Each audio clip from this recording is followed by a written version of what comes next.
So now let's learn how to do padding in SITK.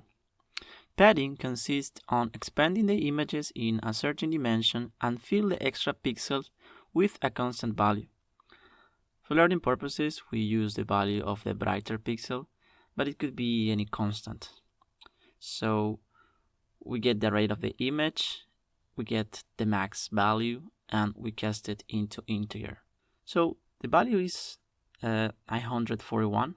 This is the constant value we will use to fill when padding our image. So how to do padding now? First note, padding works exactly as cropping in the way how we define the pixels to process.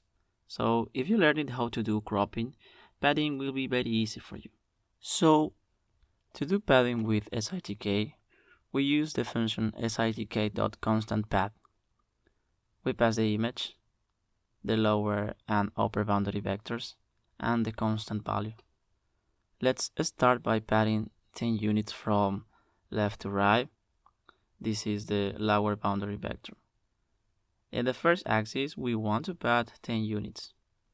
We will uncomment this and let's see. So now, as you can see, this is the effect of padding 10 units. We can keep going. Now, let's add more padding. We addition 15 units from anterior to posterior. So let's press enter, and as you can see, we have padded both sections here. Now let's try the next configuration. We uncomment this and press enter. Cool! We can notice the shape changes too. Now we can see slice by slice how the shapes have changed for the second axis and the third axis too.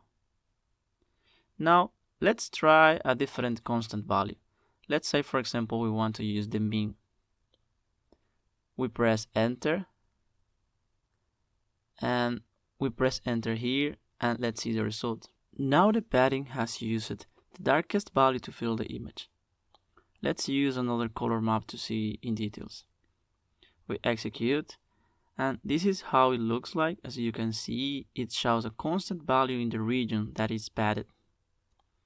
You can try other values as an exercise. By now, that's it. Thanks for watching. See you in next video.